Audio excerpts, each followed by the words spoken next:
The night had started like any other, quiet and full of simple plans. Aisha and her best friend Sarah had been close since childhood, the kind of friendship that felt more like family. They shared secrets, dreams, and fears. They knew each other's laughter and silence. And on that particular Saturday night, they simply wanted to escape their busy week and enjoy a long drive around the edge of the city. It was something they often did when life felt heavy. They did not know that this drive would be their last one together. The sky was clear, and the roads were calmer than usual. Streetlights stretched into the distance like a long line of stars.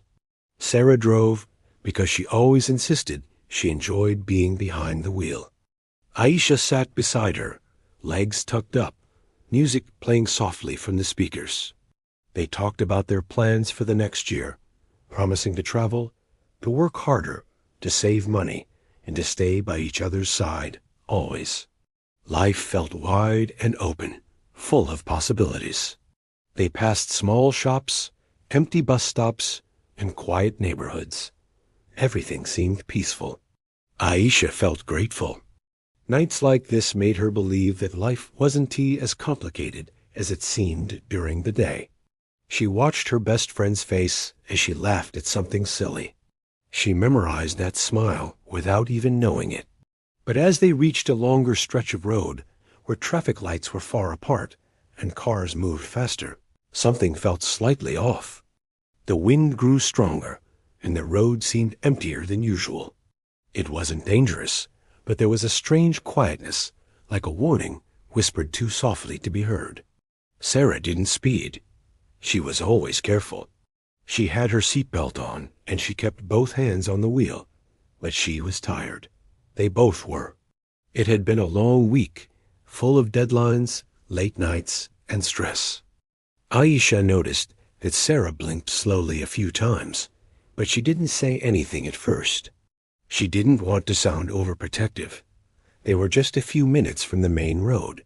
The music played softly, a calm song that almost made the silence heavier.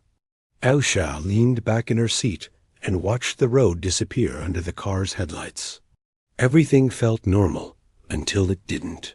A sudden flash of bright light came from the left side. Aisha didn't understand what it was at first. It was too fast, too bright, too sudden. She heard Sarah suck in a sharp breath. Aisha turned her head and saw another car coming toward them at an angle, moving too quickly, far too quickly. She didn't even have time to shout her friend's name. Sarah tried to turn the wheel. The world tipped sharply. The sound metal hitting metal made Aisha's heart stop. Everything shook, twisted, and spun. Aisha felt weightless for a moment, like her body had forgotten how to stay in place. She heard a loud crash, then another. Her vision blurred. The world outside became a mix of lights, shadows, and noise. For a few seconds, Aisha didn't know where she was. She heard her own heartbeat pounding in her ears, louder than anything else. She felt the seatbelt pressing tightly across her chest. Her head felt heavy, and her hands shook uncontrollably. She blinked several times, trying to steady her breathing. There was smoke rising somewhere, but she couldn't tell from where.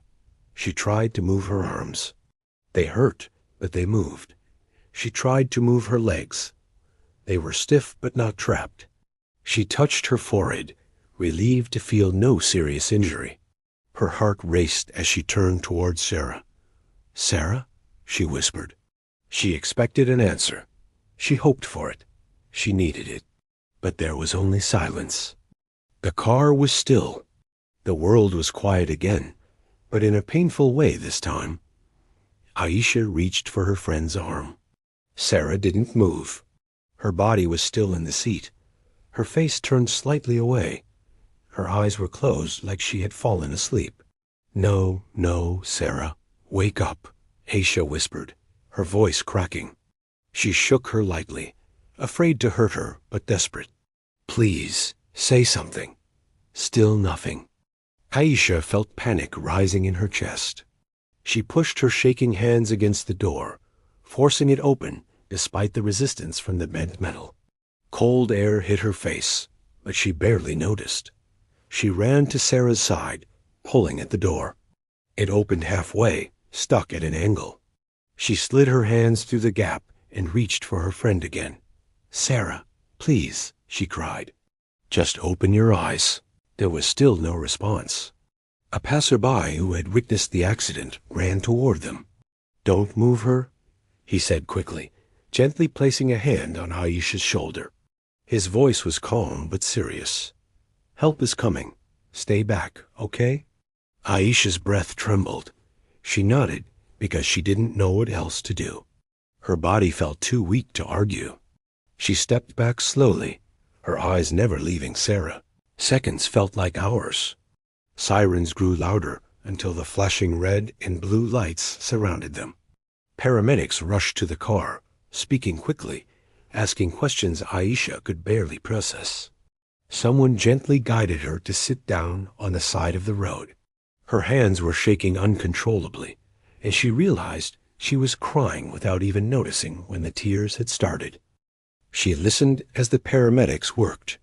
She heard fragments of their words, but she didn't want to understand them. She held on to hope with every part of her heart, refusing to let go. She prayed silently, begging for a miracle. She wanted to believe that everything would be fine, that they would laugh about this one day, that this night would become just another story they survived together. But the moment one of the paramedics stood up and walked slowly toward her, she felt her heart sink. She already knew the answer before he even spoke. His expression was soft, full of sympathy. He knelt beside her, and she felt her whole world freeze. "I'm very sorry," he said quietly. Aisha's heart broke. She felt something inside her collapse. The world became blurry again, but not because of the accident, because of the pain. She shook her head, covering her face with her hands. "No, no, she can't be gone," she whispered. "She can't." The paramedic placed a gentle hand on her shoulder. "She didn't suffer," he said softly, trying to comfort her. But nothing could comfort her. Nothing could fill the empty space where her best friend had always been. The hours that followed felt unreal. Aisha answered questions, but she barely remembered her own words. Police officers explained that the other driver had run a red light while speeding. They said he was unharmed. They said it wasn't her fault. They said many things that did not matter. The only thing Aisha cared about was the fact that she had survived and Sarah hadn't. The days after the accident were filled with silence. Aisha couldn't sleep. Whenever she closed her eyes, she saw the bright light, the sudden impact, and then the stillness. She replayed the night over and over, asking herself if there was something she could have done differently. She blamed herself, even though everyone told her it wasn't her fault. She kept hearing Sarah's laugh in her mind. She kept imagining her walking through the door, calling her name, asking why she looked so sad. Sometimes Aisha woke up thinking it was all a terrible dream. But reality returned every time, heavy and painful. Her world had changed in one night. Everything felt different. The places they used to go together felt cold and empty. The songs they used to sing made her cry. Even simple things like seeing two friends walking together felt like a knife in her chest. Weeks later, Aisha visited the quiet spot on the road where the accident had happened. Someone had placed flowers there. She stood silently, letting the cold wind brush against her face. She closed her eyes and whispered, "I miss you." "I'm so sorry." She stayed there for a long time, letting her emotions rise and fall like waves. When she finally opened her eyes, she took a deep breath. She knew she couldn't stay lost forever. Sarah wouldn't have wanted that. Aisha made a promise that day.